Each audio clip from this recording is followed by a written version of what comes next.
Now, I got a trick question for you here.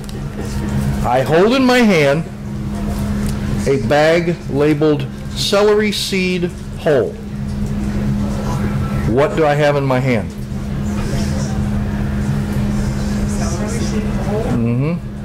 Your inclination is going to come back to me and go, well, Goofy, you said celery seed. Well, it's not exactly correct, because celery seeds don't really taste like celery, but their cousin lovage does. And so most celery seed that you buy in a store is actually lovage seed, but we've been calling them celery seeds for so long, that's not likely to change.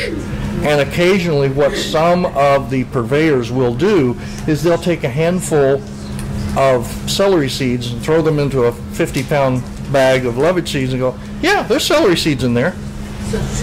Really? You know. So that's really what you have there. And unfortunately, in our culture, we don't use a lot of lovage, and I think that's a shame. It's a wonderful, wonderful, I'm going to use the word herb this time, wonderful herb, very, very popular in Europe, extremely popular in Europe, but it's just never made its way across the pond to, you know, our cuisine, and that's too bad. Because it really does taste like celery also. The plant does as well.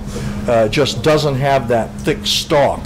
So if you're ever looking to get a celery flavor in a dish and you don't want those big old bulky stalks, just find yourself someone who's growing lovage, clip off some of the leaves, chop those up, and it's going to go in like basil.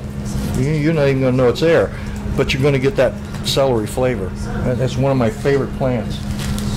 Now, a lot of countries will have different spices that they use to accomplish the same thing. So, for example, we talked about and we passed around, or no, we didn't pass around, right here, the saffrons, okay.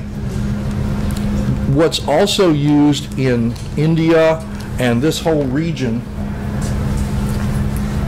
down in here, in place of saffron, is something called turmeric. Okay, it's a root, and it is dried and then ground. It too was used as a cloth dye for centuries before it was ever eaten. So that, again, that must have been quite a party. But now if you head south from here into Mexico, Central America, and parts of South America, what you're going to find them using is annatto seeds. This is also sometimes referred to as achiote seeds, but the achiote is the tree and the seed is annatto.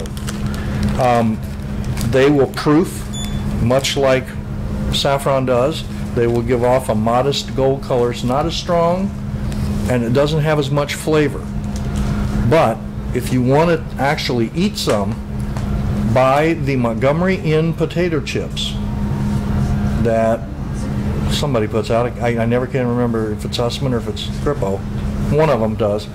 And what they've done is the flavor, the barbecue flavoring that they use on the chip is colorless. And so to give our eyes something to lock onto and go, oh yeah, barbecue, they've ground this up into a fine powder and it is sprinkled on top of the chip. So you'll get a little bit of flavor from it, but mostly it's there to make your eyes think barbecue. We eat a lot with our eyes, a lot more than you think. Now, here's an interesting little seed that's becoming more and more and more and more popular. It's supposed to be real healthy, but again, I'll talk about pork chops, but I don't want to talk about health. These are pomegranate seeds. And they come out of the pomegranate fruit, and really they're kind of the part of the fruit that we really eat.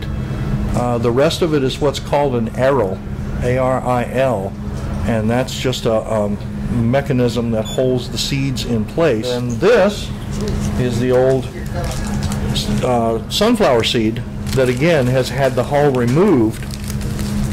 Very, very nice snack food. My son practically grew up on sunflower seeds. He would be very creative with how he got the hulls off. Now, this is a fenugreek seed. Anybody know about fenugreek? Certain groups do and certain groups don't. Fenugreek is kind of a staple in India.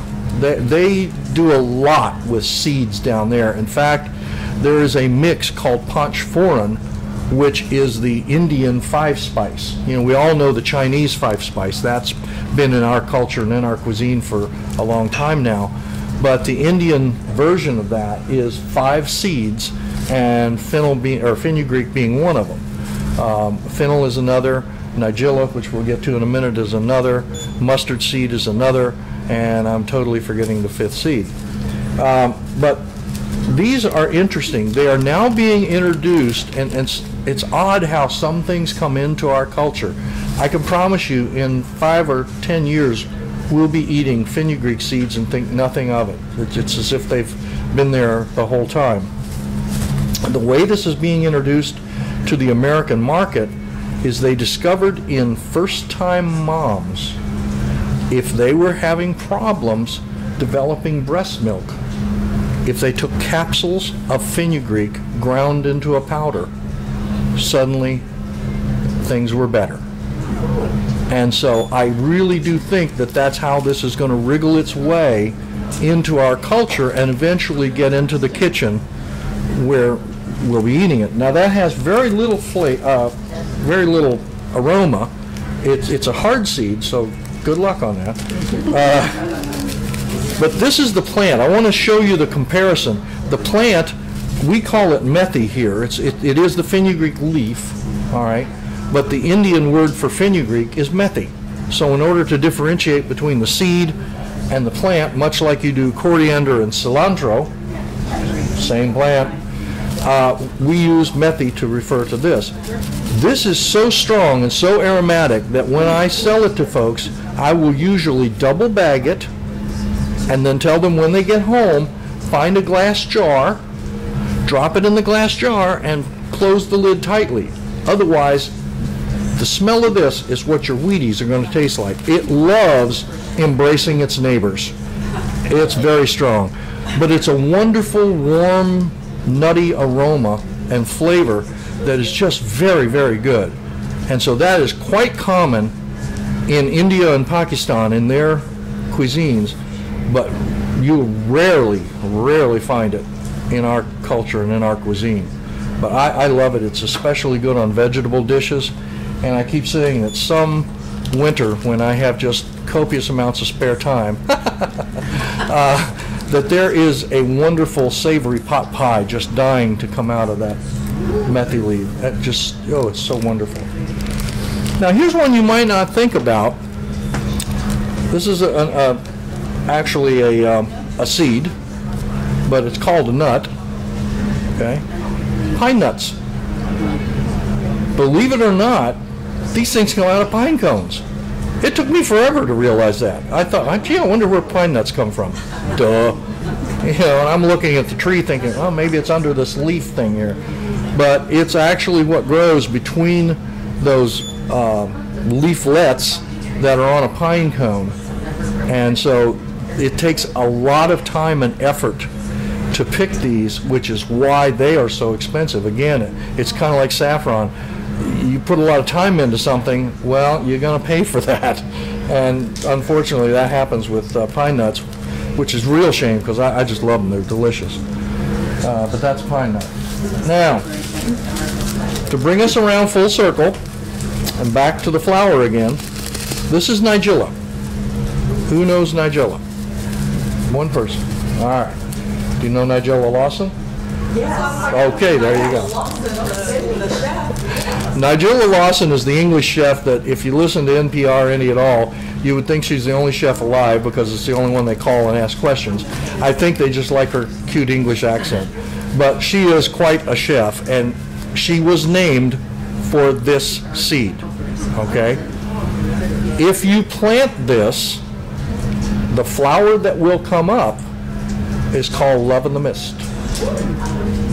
It's a very, very beautiful flower. It grows sort of in this region. It actually likes to be about one temperate region south of here, but you can get it to grow. It's just not going to be an annual. Do you have one? We had one. Had one? Yeah, I mean they're beautiful, but yeah, and I don't know if they're treated to make them not be able to germinate or not. I really don't. Interesting thing about Nigella, in the Balkan region, that's up around the where's mine? Right around here. Okay. These are placed in your peppercorn grinder with the peppercorns. Now these are sometimes mistakenly called black onion seed, because if you ever see black onion seeds, they look just like this. The difference is black onion seeds taste terrible. They make beautiful plants, but they taste awful. These, ironically, taste like onion. Duh, no wonder they call them black onion seeds, right? But they'll mix these in with their peppercorns. And I keep thinking I'm going to do that, because think about that wonderful flavor you're going to get. You're going to have the wonderful aroma and flavor of a black pepper with onion. Wow, how could that be bad? You know, that would be just fabulous. That's all the different. Oh no, I lied to you. I brought up one root. Okay, most roots are edible as well. Again, your nasturtium roots are edible. Okay, especially herb plants. The roots are edible. They're not very easy to chew, but they can be eaten. These again are used by my mixologists, and this is a dandelion root. So the entire dandelion, the flower, the petal, and the root are edible, and quite flavorful actually.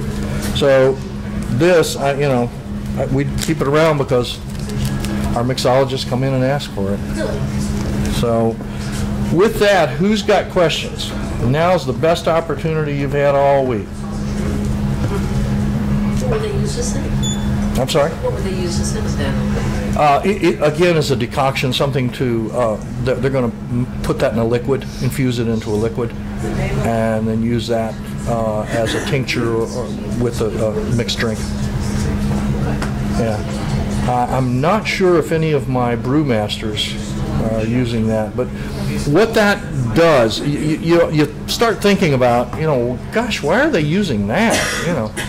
They're trying to create bitters, and bitters are a very important part of the old-fashioned methodology of mixology. And so the different kinds of plants that give you a bitter flavor, that's what they would use. Now, that being said, again, in that Middle East region of the world, bitter is as important a flavor as sweet or salty or savory.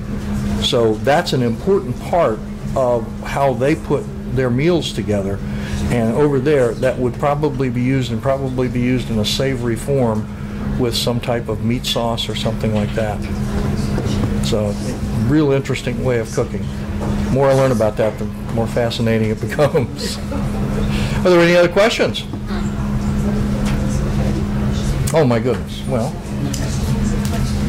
I've never had a group this kind to me before. I'm going to pass these out, and these are some... I think the pink flowers are Dianthus. Dianthus? Okay. We have an opinion here on Dianthus, and I like that.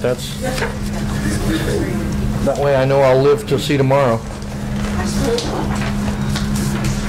On the back is all the things that we talked about, and I would like to encourage you all to, if you're really into cooking and you want to pick up on some really, I think, fun tips and tricks, we've just started our own YouTube channel, and that's why Peggy's been filming tonight.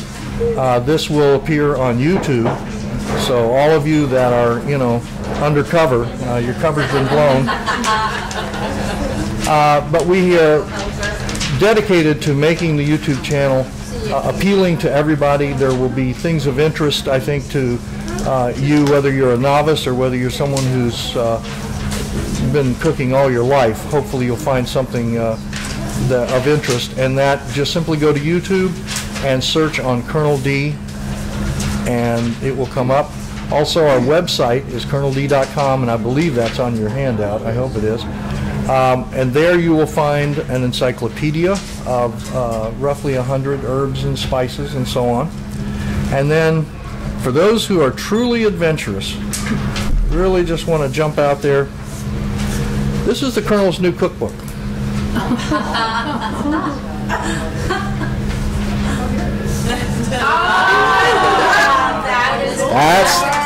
That's the reaction I like to hear. Yeah, you put this in your computer and you will see two folders. One will say the Colonel Cooks Windows, the other says the Colonel Cooks Mac. And so what you do is you copy off the folder that's your platform and then put this away. This is your backup now. So if something goes boom later on, you got no worries. You're right back up and operational. There are over 400 recipes on here, okay? But the coolest feature to me, and we have it actually running on this computer, and I can show it to you when we're done here. The coolest feature to me is all dishes are put together for a fixed serving, i.e. this serves 4, this serves 8, this serves 6. Well, let's say I'm doing a dish that was created to serve 4, and I go, I got 7 coming tonight. Oh, I don't want to do that math. There's a field, you put the number 7 in there, hit recalculate, and all your new numbers drop down. Because invariably when I do the math, I'm going to get one of them wrong, and it's really going to throw the flavor of that dish off. And it will go up or it will go down. So if you had one that served 10 and you said, look, I'm only going to have 3, put a 3 in there and it's going to bring the ingredients down. So that's kind of a fun thing.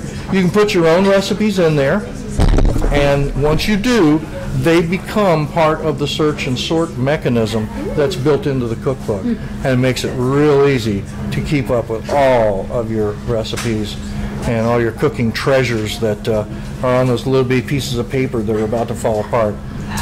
Been there, done that. Any other questions? Anything at all? How much is your cookbook? Oh, well, I love that kind of question. The cookbook is $30. And you can share it. If you've got a PC and a friend has a Mac, it's shareable. I don't put any kind of copy protection on there, because the more you know and the more you can work with us, the more we'll be happy. So, well, I can't thank you enough. I hope you got some new and good information. My apologies to everybody that had to stand. We ran out of stools. Not used to a group this size. But I hope you'll come back and see us again. We do carry over 500 culinary herbs, spices, and blends. And so we're always here to help. Alex, that's back behind the counter there, he's a chef. I'm a chef, so if we can't help you, then we turn you over to Peggy. Soccer mom. She's soccer mom. She knows how to do it all. So we thank you for being here and being a part of us.